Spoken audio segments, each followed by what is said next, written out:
Bienvenue sur Philosophie bouddhiste, l'espace où les enseignements anciens rencontrent les défis modernes. Ici, nous explorons la sagesse du Bouddha pour cultiver la paix intérieure, la compassion et l'épanouissement. Dans une pièce silencieuse, un homme ouvre les yeux, pas pour la première fois, mais pour la première fois sans ses chaînes. Jusqu'alors, il croyait comprendre le monde, les images qu'il voyait, les sons qu'il entendait, les impressions qu'il effleurait, semblaient familières, réelles. Mais cette nuit-là, quelque chose s'est fissuré. Ce n'est pas le monde qui a changé, mais le regard. Une faille s'est ouverte dans l'apparente stabilité du réel, dévoilant que ce que nous prenons pour la vérité n'est peut-être qu'un masque. Et derrière ce masque, un vertige. Il y a ceux qui vivent dans la lumière crue du jour, et ceux qui s'épanouissent dans la pénombre rassurante des illusions. Mais que reste-t-il de nous lorsque tout ce que l'on croyait solide s'effondre? Platon et le Bouddha, à des milliers de kilomètres et des siècles d'écart, ont posé la même question troublante. Et si ce que nous appelons réel n'était qu'un théâtre d'ombre? Non pas une opposition simple entre vrai et faux, mais une structure complexe d'apparence dans laquelle l'être humain est englué, souvent sans le savoir. Le premier, philosophe-théologue grec, a bâti une métaphore inoubliable, celle de la caverne, où l'humanité, enchaînée, prend les ombres pour la réalité. Le second, prince devenu ascète, a vu dans chaque attachement une brume, un leurre qui nous éloigne de la clarté.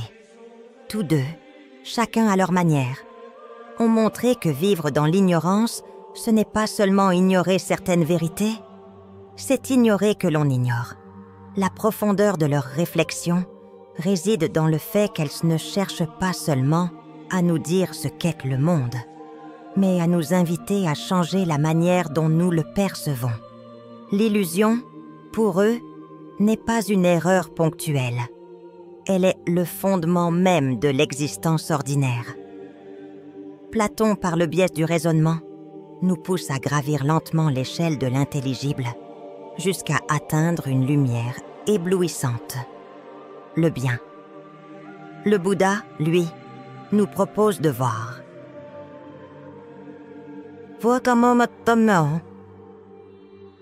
Au-delà des apparences, en dissolvant les mécanismes du désir, de la peur, de l'identification. Mais qu'est-ce que cela veut dire concrètement? Cela signifie que le monde que nous habitons, que nous défendons, auquel nous nous accrochons, pourrait n'être qu'un mirage tissé par notre propre esprit. Nous voyons des choses comme stables, alors qu'elles changent. Nous croyons aux identités fixes, alors qu'elles se délitent. Nous poursuivons des plaisirs, alors qu'ils s'évanouissent. Il ne s'agit pas ici de sombrer dans le relativisme, mais de réaliser que notre rapport à la réalité est conditionné, formaté, modelé dès l'enfance. Comme les prisonniers de la caverne, nous n'avons jamais vu autre chose que des reflets et des échos. Et pourtant, ces reflets dictent nos vies.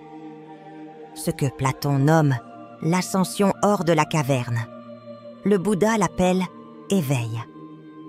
Deux images pour désigner le même arrachement. Car quitter l'illusion n'est pas un acte paisible. C'est douloureux, troublant, déstabilisant. La lumière, lorsqu'on y est exposé soudainement, peut aveugler. Ce premier pas déjà est crucial. Il ne suffit pas de savoir que nous vivons dans une illusion. Il faut en faire l'expérience directe, sentir l'effritement des certitudes, entendre le vacillement des fondations.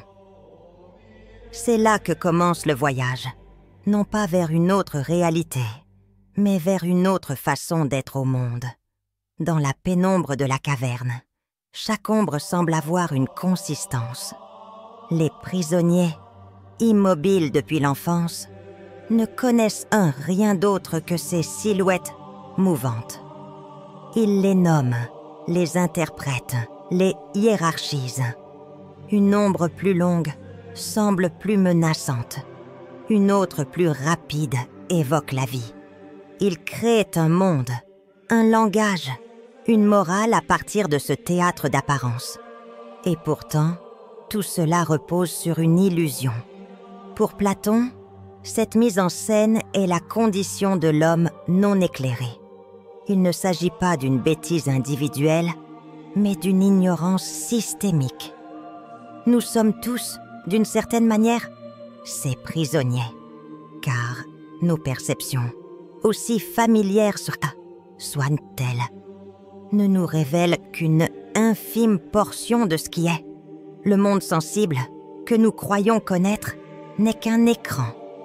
Derrière lui se cache un niveau supérieur de réalité, celui des formes, des idées, qui ne changent pas, qui ne naissent ni ne meurent.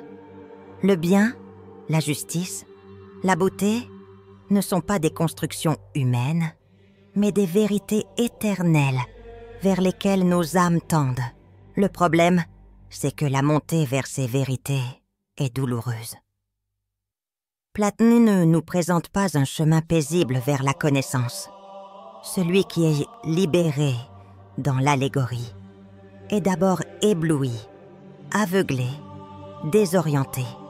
Il rejette même ce qu'il voit, préférant la sécurité des illusions à la confusion de la vérité. Car toute vérité commence par un effondrement. Il faut abandonner ses croyances, ses repères, ses anciennes visions du monde. Et cela fait peur. Ce processus n'est pas purement intellectuel, il est existentiel. Car sortir de la caverne, c'est aussi renoncer à une partie de soi, celle qui se satisfait des apparences, des explications simples, des routines mentales. Platon montre que la vérité se mérite, qu'elle se conquiert au prix d'un déracinement intérieur. Mais ce n'est pas tout. Une fois dehors, une fois habitué à la lumière, le philosophe Tâche doit revenir, redescendre dans la caverne pour aider les autres. C'est là l'un des gestes les plus poignants de l'allégorie, car celui qui revient est perçu comme fou, aveugle, dangereux. Il est moqué, rejeté, parfois tué. L'histoire se répète.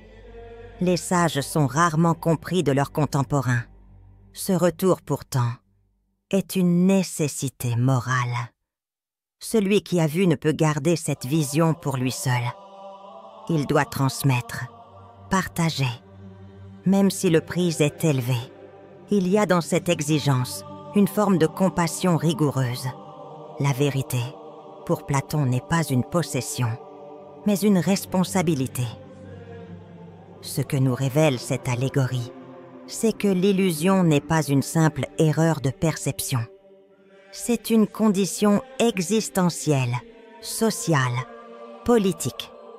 Les ombres ne sont pas seulement des reflets, ce sont des mensonges organisés, des conventions que nous appelons bon sens, tradition, réalité. Et le philosophe, loin d'être un pur intellectuel, devient un combattant de la lumière, un médiateur entre deux mondes. Dans ce combat, la lucidité est douloureuse, mais elle est aussi libératrice. Car comprendre que les ombres sont des ombres, c'est déjà commencer à se libérer de leur emprise. Pendant ce temps, loin des terres grecques, un autre homme, Siddhartha Gautama, entreprend un voyage radicalement différent, mais animé par la même quête. Là où Platon gravit les degrés de l'intelligible, le Bouddha s'enfonce dans les profondeurs du silence intérieur. Là où le premier cherche à comprendre le bien en tant que principe éternel, le second cherche à éteindre les flammes du désir, de l'ignorance et de l'attachement. Le Bouddha ne propose pas une sortie intellectuelle de l'illusion, mais une transformation de la perception elle-même. L'illusion dans sa perspective n'est pas tant un faux savoir qu'une mauvaise manière d'habiter le monde. Nous souffrons non parce que nous ne savons pas, mais parce que nous nous accrochons à ce qui est voué à disparaître. La grande révélation du Bouddha tient en quelques mots. Tout est impermanent, insatisfaisant, sans essence propre. L'être humain, croyant trouver un refuge dans les objets, les relations, les identités, ne fait que courir après des bulles de savon. Et chaque fois que ces bulles éclatent, par la mort, la perte, le changement, il ressent douleur, frustration, désespoir. À la racine de cette illusion se trouve une méprise fondamentale. Croire qu'il existe un moi fixe, permanent, indépendant. Le Bouddha démontre cette croyance avec rigueur. Ce que nous appelons « je » n'est qu'un agrégat de processus changeants. Sensations, perceptions, pensées, intentions. Aucun de ces éléments, pris isolément ou ensemble, ne constitue un noyau stable. Le soi est une fiction utile mais trompeuse, et c'est cette fiction qui nous enferme.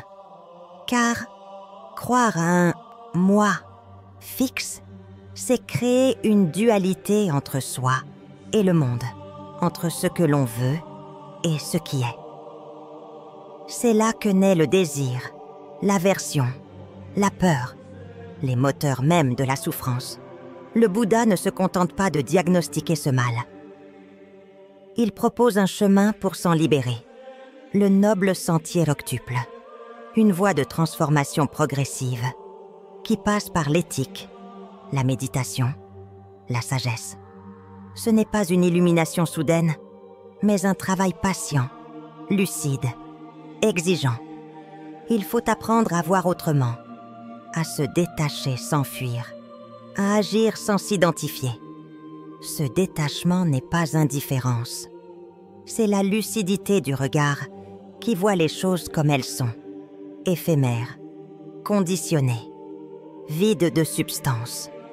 Et dans cette lucidité naît une paix nouvelle, un calme profond qui ne dépend plus des circonstances. Le Bouddha enseigne que l'illusion n'est pas un voile posé sur le monde, mais une manière erronée de le regarder. Il ne s'agit donc pas de découvrir un autre monde caché, mais de transformer notre manière de voir celui-ci. Et c'est ici que les deux visions convergent, malgré leurs différences apparentes. Platon et le Bouddha, chacun à leur manière, nous disent que l'être humain vit prisonnier, non d'un complot, mais d'une structure mentale, d'un conditionnement profond. Les chaînes ne sont pas en fer, mais en idées. Et le feu qui projette les ombres n'est rien d'autre que nos habitudes de pensée. Platon voit dans la lumière du soleil le principe du bien, éternel, intelligible. Le Bouddha voit dans l'extinction du feu une libération, un apaisement total. L'un monte vers une lumière, l'autre éteint les flammes. Mais dans les deux cas, l'enjeu était le même. Sortir de la confusion, dépasser l'apparence, atteindre une clarté. L'un parle d'ascension, l'autre de dissolution. L'un de connaissance, l'autre de libération. Et pourtant, les deux convergent vers une même exigence. Remettre en cause ce que nous croyons être, ce que nous croyons savoir. Les illusions dont il parle ne sont pas théoriques. Elles m'y quotidiennes, concrètes. Elles habitent notre manière de penser l'amour, le pouvoir, la mort, la réussite. Elles structurent nos désirs, nos peurs, nos jugements. Elles nous poussent à agir contre nous-mêmes, à défendre des illusions qui nous détruisent. Leur message est un appel au courage. Non pas un courage guerrier, mais un courage intérieur. Celui de se défaire de ses certitudes, d'interroger l'évidence, de supporter le vertige de la vérité. Et si le monde que nous connaissons n'était qu'un miroir? Et si ce que nous prenons pour nous-mêmes était un rêve éveillé, serions-nous prêtes à ouvrir les yeux, même si cela fait mal? La philosophie de Platon et la sagesse du Bouddha ne nous offrent pas des réponses toutes faites. Elles nous invitent à un chemin de dépouillement, de discernement, de transformation. Non pas pour fuir le monde, mais pour l'habiter autrement. Non pas pour rejeter la réalité, mais pour la voir sans filtre. Ce chemin n'est pas réservé à quelques élus. Il commence là, maintenant, dans le regard que nous posons sur ce qui nous entoure, dans le doute que nous laissons naître face à nos automatismes, dans le silence que nous offrons à l'inattendu. Alors, si tu es encore là, à lire ces lignes, demande-toi, quels sont les murs de ta caverne? Quelles sont les ombres que tu prends pour la vie? Quelles illusions nourris-tu sans le savoir? Le moment est venu d'oser voir, non pas avec les yeux du corps, mais avec ceux de l'esprit. Et si ce message t'a touché, partage-le. Il est possible que d'autres, eux aussi, soient prêts à briser leurs chaînes. Certains chemins ne mènent nulle part, sauf à l'intérieur. La plupart d'entre nous poursuivent une réalité comme on suit une trace dans la neige, sans savoir si elle mène à une vérité ou à un précipice. Platon et le Bouddha nous ont donné des lanternes, pas des cartes. Ils n'ont pas bâti un système clos, mais ont désigné du doigt ce qui fait trembler le cœur de l'illusion. L'habitude d'exister sans questionner. Ce n'est pas le monde extérieur qui nous trompe, mais la structure même de notre attention. Nous regardons sans voir, écoutons sans entendre, vivons sans comprendre. Et dans ce vacarme d'apparence, nous passons à côté de ce que la conscience a de plus précieux. La capacité de se retourner sur elle-même, comme un œil qui prend conscience qu'il voit. Le pouvoir de cette introspection n'est pas une fuite, mais un éveil. C'est le retournement du regard, le même que celui du prisonnier libéré par Platon, ou de l'ascète sous son arbre en Inde. Tous deux ont pris conscience que l'attachement à la forme, qu'il s'agisse d'un objet ou d'une idée, est le nœud du mensonge. On croit aimer la vie, alors qu'on aime ce qu'on pense qu'elle devrait être.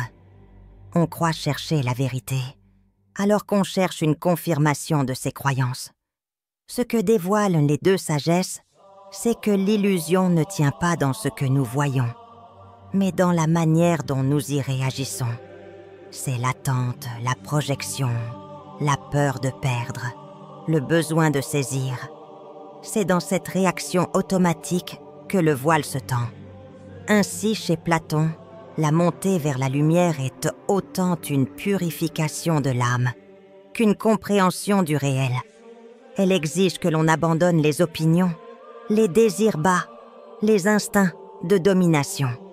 Elle exige aussi une éducation du regard, une discipline de la pensée. Car la lumière, si elle est révélée trop vite, peut brûler.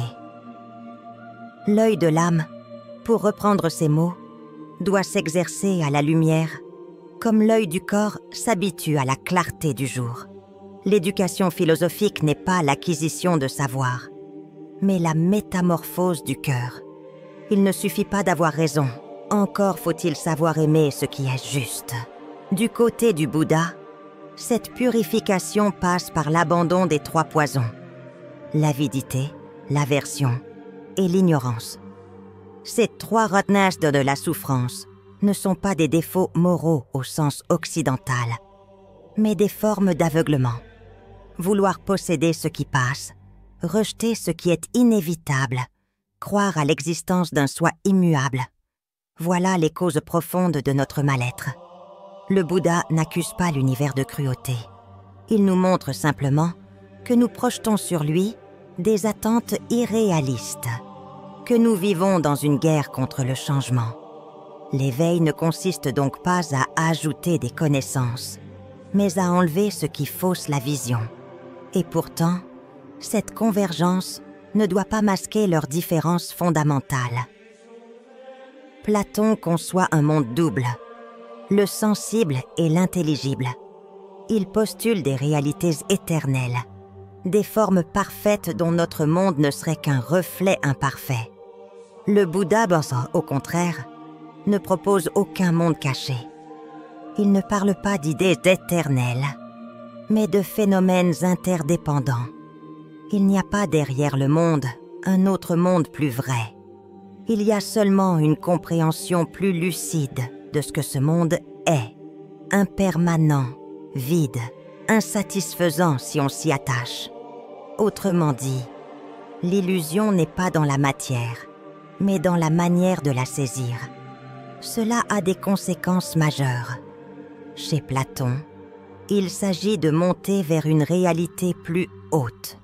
Chez le Bouddha, il s'agit de se dépouiller jusqu'à ce qu'il ne reste plus rien à saisir. L'un vise l'ascension vers le bien, l'autre l'extinction du désir. Pourtant, dans les deux cas, il y a un dépassement de l'humain ordinaire, une rupture avec les certitudes communes, une libération de l'attachement. Mais peut-être le plus bouleversant chez les deux penseurs, c'est qu'ils n'ont jamais présenté cette libération comme une fin en soi. Le philosophe, une fois éclairé, doit redescendre dans la caverne. Le Bouddha éveillé, au lieu de disparaître dans le silence, choisit d'enseigner pendant 45 ans. Dans les deux cas, l'éveil ne crée pas une distance avec les autres, mais une responsabilité envers eux. La sagesse ne s'accomplit que si elle se met au service de ceux qui dorment encore. Le mystère de l'illusion ne tient pas seulement à sa puissance de tromperie, mais à notre attachement à elle. Nous préférons la sécurité du connu, même faux, à la douleur de la vérité. L'homme est capable de défendre ses chaînes comme des bijoux. Dans la caverne de Platon, les prisonniers moquent l'éveillé. Dans la vie de Siddhartha, le père barricade le palais pour empêcher son fils de voir la souffrance. Partout, la lumière est suspecte, car elle menace l'ordre établi. L'illusion est confortable, la vérité, subversive. Pourquoi est-il si difficile d'ouvrir les yeux? Parce que cela implique une perte. Perdre ses croyances, ses identités, ses désirs, c'est perdre une partie de soi. C'est entrer dans un vide. Le philosophe qui quitte la caverne doit renoncer à son ancienne vision du monde. Le moine qui entre en méditation doit renoncer à sa propre histoire. C'est une forme de mort symbolique. Mais c'est aussi la condition de toute renaissance. Car ce n'est qu'en mourant à l'illusion que l'on peut renaître à la réalité. Et cette réalité, contrairement à ce que l'on croit, n'est pas nécessairement une certitude. Elle est souvent silencieuse, nuancée, fluide. Le Bouddha parle d'un monde dépourvu d'essence fixe, où rien ne subsiste éternellement. Ce n'est pas une négation de l'existence, mais une reconnaissance de son mouvement perpétuel. Ce que nous croyons solide ne l'est pas. Ce que nous croyons être nous ne l'est pas. Et c'est précisément cette compréhension qui ouvre la porte de la paix intérieure. Platon, lui, offre une autre image, celle de la contemplation du bien, source de toute vérité. Loin d'être une abstraction, le bien éclaire toutes les autres choses, leur donne sens et intelligibilité. Celui qui le contemple devient capable de juger, d'agir avec justesse, de vivre selon une harmonie supérieure. Il ne s'agit pas simplement de comprendre, mais d'aligner sa vie avec cette source. Ainsi, la vision de Platon est centrée sur la lumière, l'unité, la vérité éternelle. Celle du Bouddha est centrée sur le vide, l'impermanence, l'extinction de la souffrance. Deux directions apparemment opposées. L'une vers un sommet de clarté, l'autre vers une profondeur de silence. Mais si l'on regarde de plus près, ces deux chemins, nous conduisent à un même renoncement, celui à l'attachement. Attachement aux apparences, aux idées fixes, aux désirs compulsifs. Ce détachement n'est pas une perte, mais une libération. Le monde n'est plus un champ de bataille, mais un théâtre fluide, où chaque chose apparaît, disparaît, sans s'accrocher à rien. L'illusion alors devient perceptible. Elle n'a plus de pouvoir. On peut vivre dans le monde sans en être prisonnier, aimer sans posséder, agir sans s'identifier. C'est là la vraie jeune liberté. Dans cette lumière, ou dans ce silence, quelque chose change. Ce n'est pas le monde qui se transforme, mais notre manière de l'habiter. Le philosophe, revenu dans la caverne, ne voit plus les ombres comme avant. Le Bouddha, parmi les hommes, ne cherche plus ceux à fuir, mais à aider. Tous deux sont parmi nous, mais autrement. Ils ne cherchent plus à convaincre, mais à éveiller. Et nous, que faisons-nous de ce double héritage? Nous avons le choix. Vivre à la surface, ou sonder la profondeur.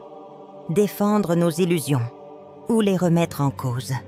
Suivre les ombres, ou chercher la lumière. Ce n'est pas une injonction, c'est une possibilité.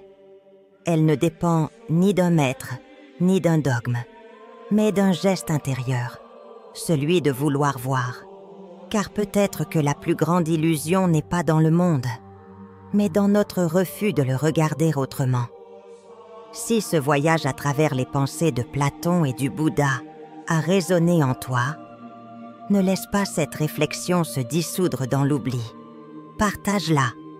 Éveille une curiosité, une ouverture, une remise en question. C'est dans la résonance entre les consciences que naît le véritable éveil.